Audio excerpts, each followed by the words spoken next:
Be the speaker you want to hear. Speaking one's truth and leading, they're synonymous. Sometimes leadership is listening to motivate and encourage people. Specificity is brevity, where you can have the most power. There's a disconnect between what they've built and articulating that vision. Your stories, your journey, that's where our ideas live. And welcome back. Can you really lead a movement if you are afraid to use your own voice? And answering this question is Shelley Goldstein, the architect and founder of Remarkable Speaking. Shelley, dive right in. What a very important question. Speaking one's truth and leading, they're synonymous in a sense. It's important we share our beliefs and our ideas to lead, to inspire, but a good portion of that is listening. Speaking isn't always being the loudest person in the room necessarily, or having the right words all the time. Sometimes leadership is listening to help not only understand others, but that's in a sense where you can actually motivate and encourage people as a leader. So are you saying, Shelley, that sometimes the best part about being a powerful speaker is not to say anything at all? Absolutely. Counterintuitive, right? Tell us more about that, because I think that's where we exactly want to live here on the show today. Is we think we're doing a show on talking, and now we are doing a show on listening. Why does this matter so much right now? Well, specificity is brevity. The consolidation or economy of words is really in effect where you can have the most power. So sometimes to get to that brevity, to get to that important statement or belief, is doing a lot of research. And by that, it's being curious, asking questions of others, as well as things that you're doing to get more information, to distill it down to an effective message. This is the essence of what I want to say. So as the architect and founder of Remarkable Speaking, you work with a lot of speakers or leaders. Why do people come to you? What do they hope to accomplish?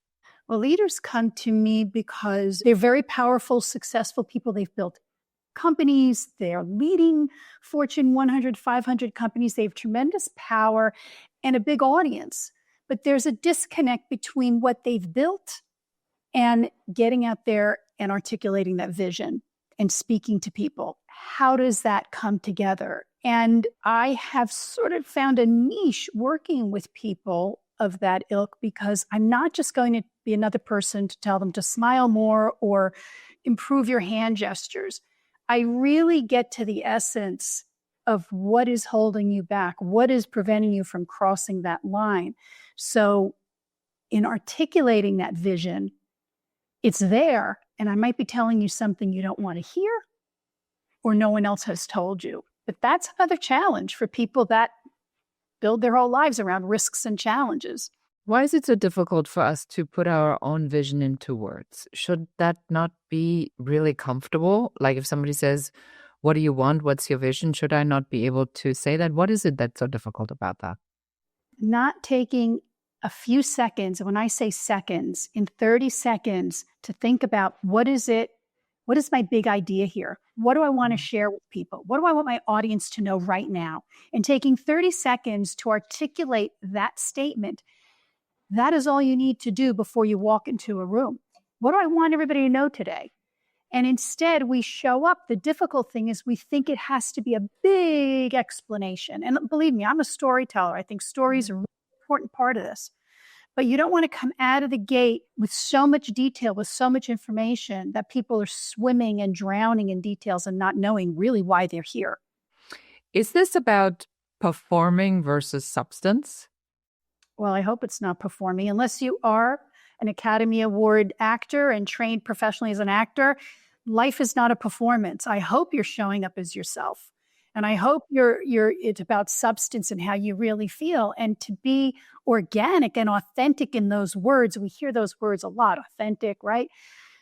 It's not memorizing a script. It's not having the perfect phrase. It's not being a paid actor or professional actor to have this performance. It's just being yourself as you embody it and really feel it and believe it. So if I have this vision and now I've sat down and I've used ChatGPT and I've given it all the different things that I want to articulate, not ChatGPT spits out this somewhat decent AI language. Is that not good enough when I go out and I speak? I mean, does it not take the essence of me? Isn't that what everybody's doing right now? Well, I think people are using ChatGPT, myself included, for a variety of different things. It's no different for me, like an Encyclopedia Britannica, going to the library as a kid and doing research and getting information and helping me with grammar and come up with some really great ways to say things that I truly believe in. And I don't think ChatGPT knows what I believe in unless I tell it. So we've got to articulate that first internally. And this is your journey. This is your legacy, your life story. What are your experiences, your moments, things that you've lived through? That's the embodiment of something you passionately believe in. So my mission is that everyone, people, especially the unspoken, have a voice. Have a voice, because when you have your voice, when you could speak your words, you can truly change the world. And the only way to do that is to really sit with yourself and identify what those experiences are. And within seconds, figure out what that really means to you. When I look at the voices around me right now, I see a lot of people that are not speaking for what I consider for the greater good of humanity. So are all voices good voices? Are we in judgment over somebody who has a particular idea, or is one idea better? Or is it really in your work about helping somebody articulate their own essence and be unapologetic about it? Well, it's all subjective.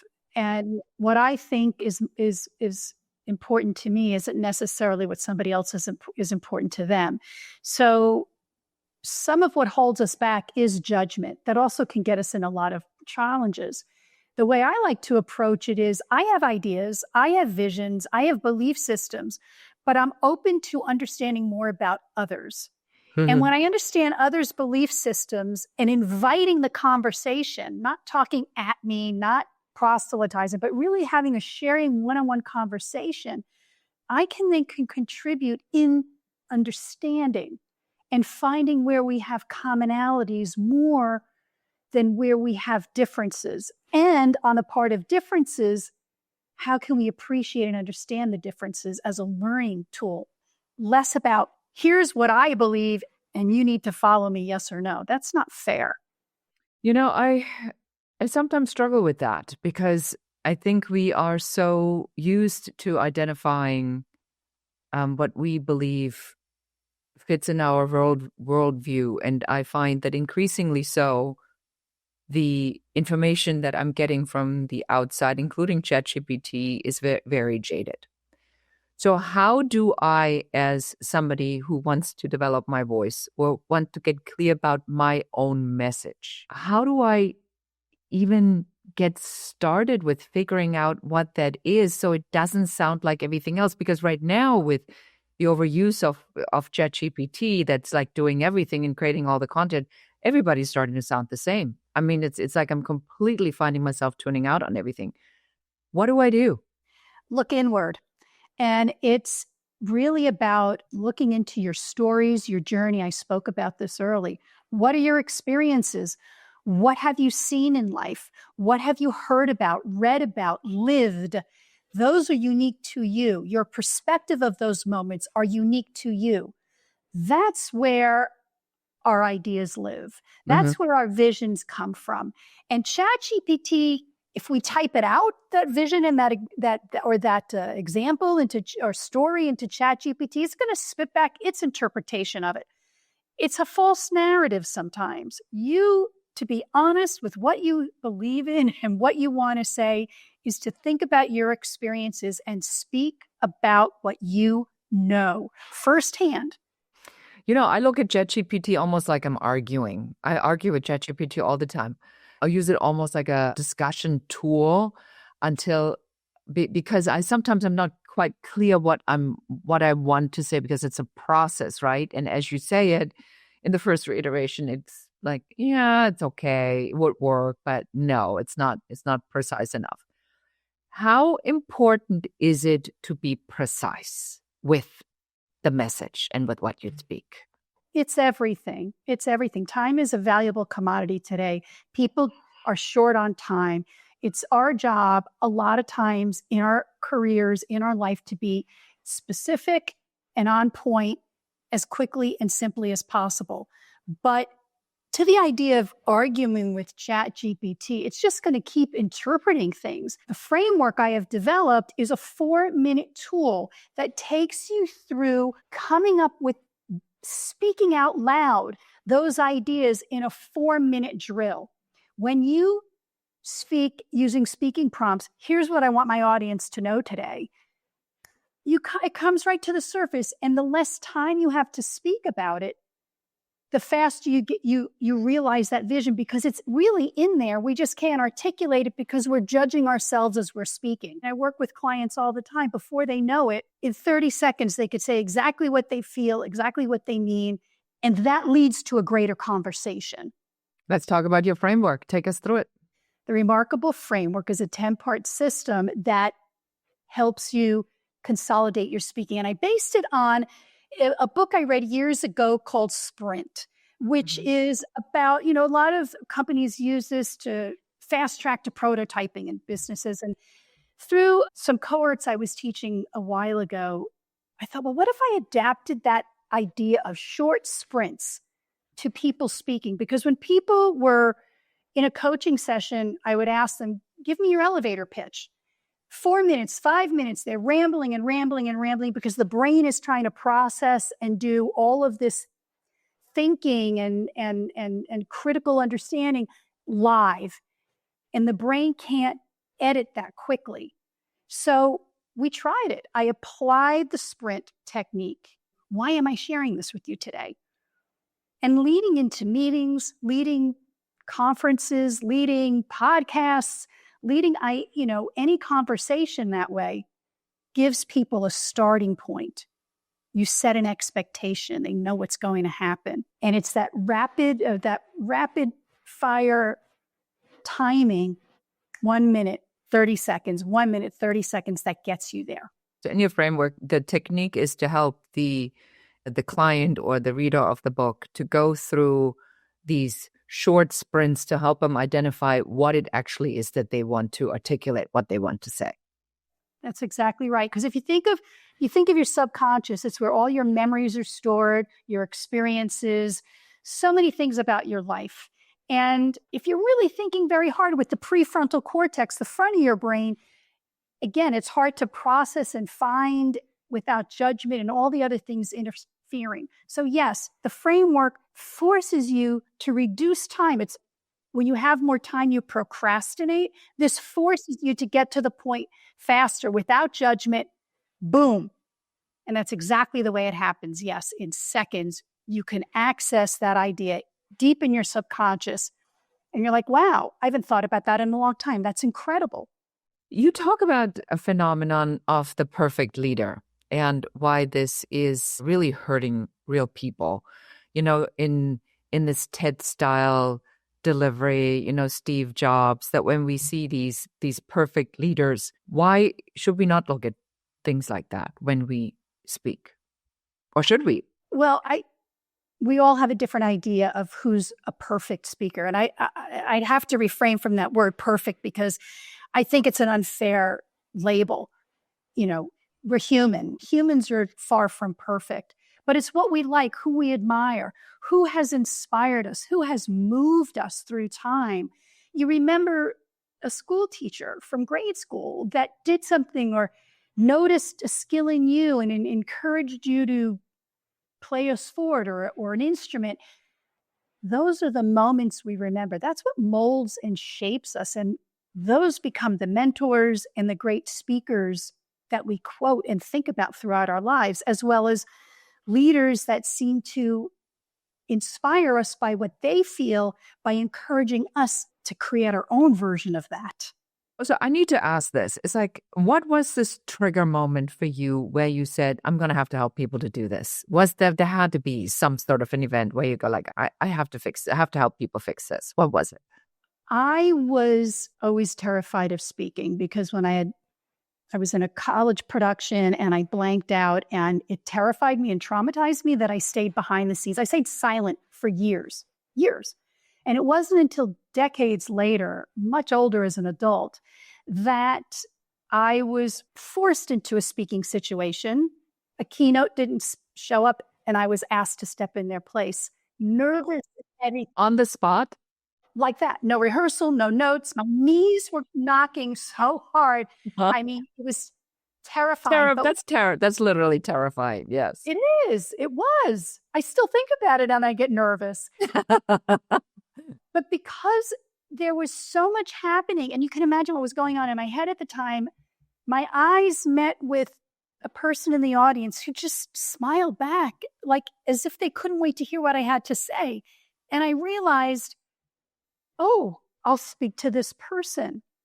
And it was the reaction of the audience that settled my nerves.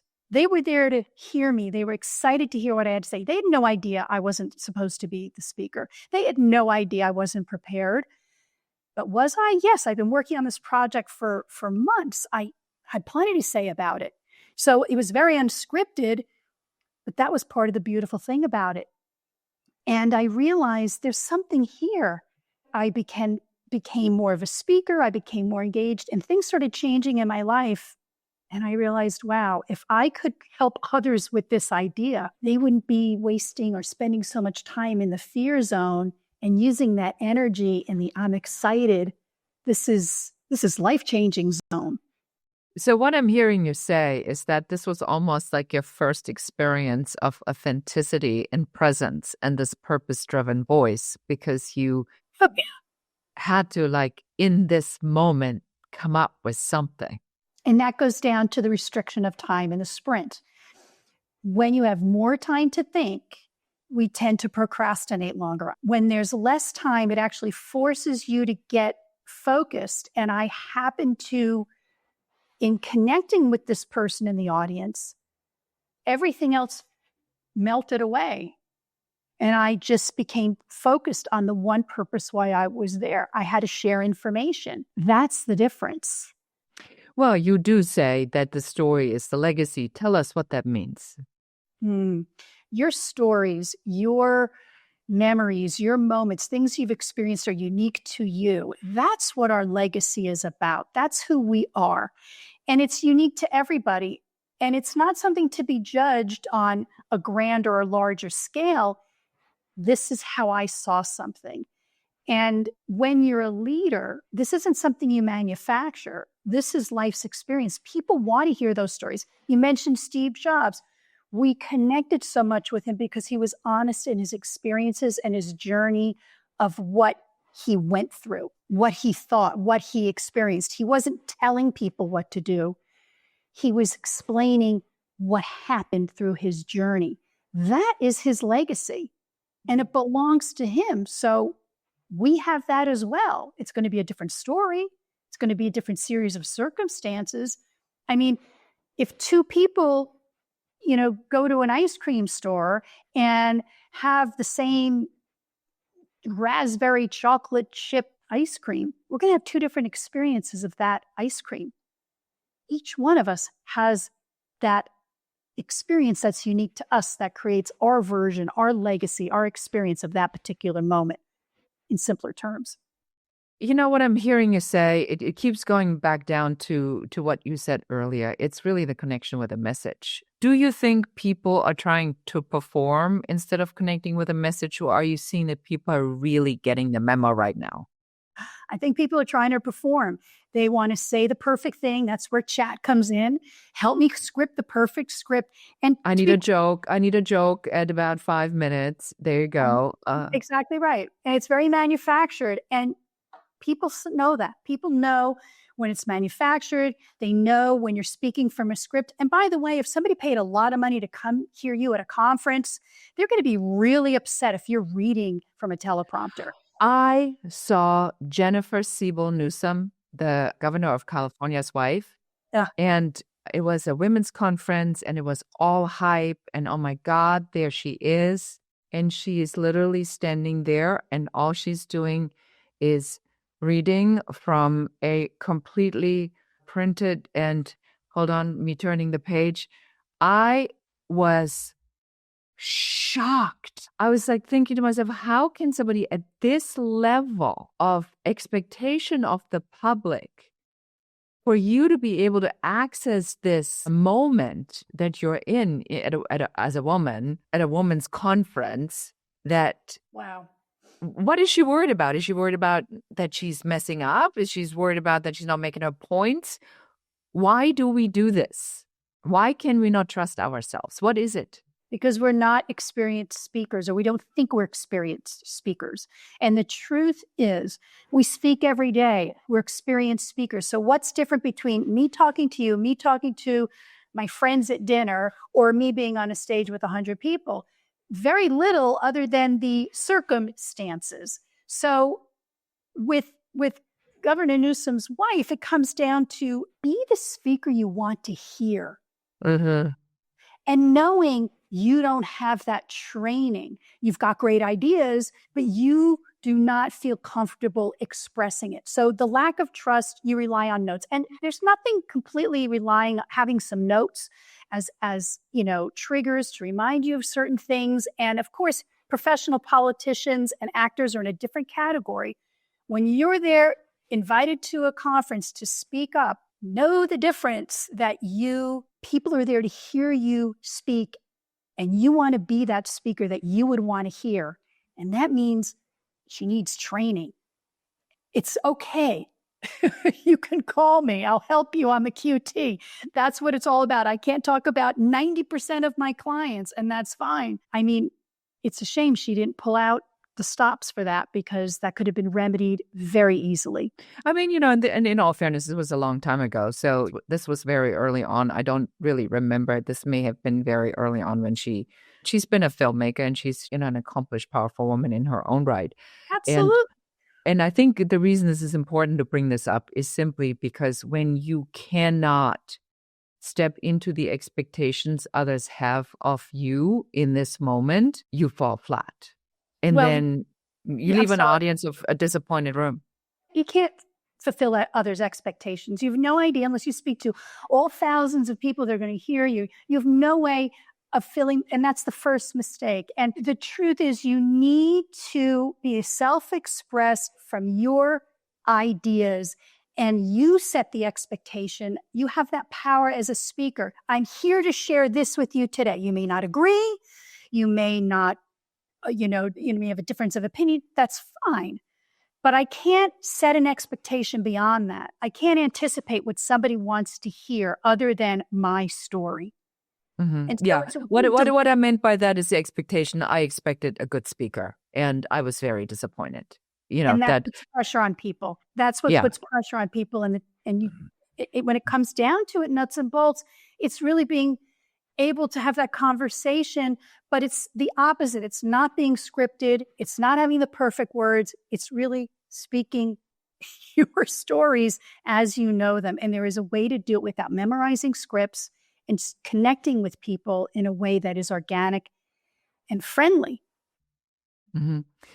So now that we've covered when people hide behind scripts, let's help them out. So where can they find out information about you and your work so they can learn how to be more present and more impactful in the way they show up?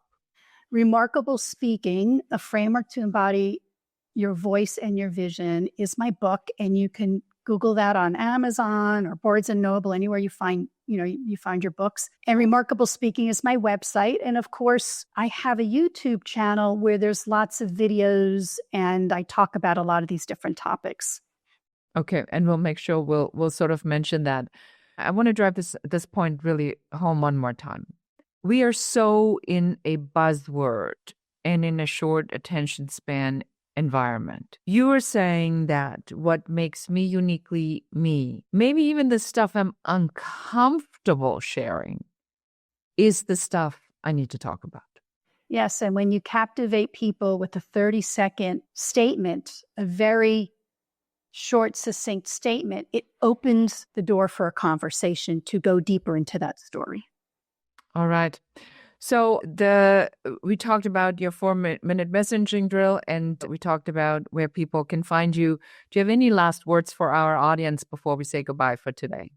Absolutely. I think in the business world today, where time is valuable, it's a valuable commodity, and brevity is actually profitability. Use a tool, a framework to help you achieve that specificity and be the speaker you want to hear.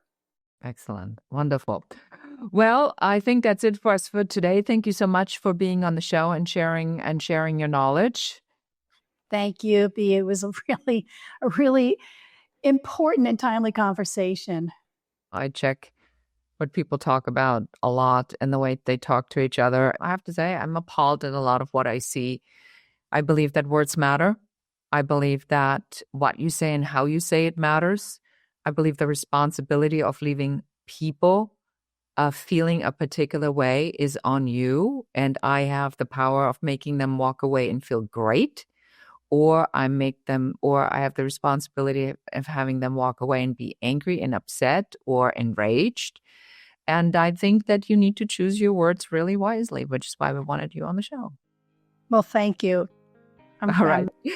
Thank you so much for being here today. And that is it for us for today. And until next time, and goodbye.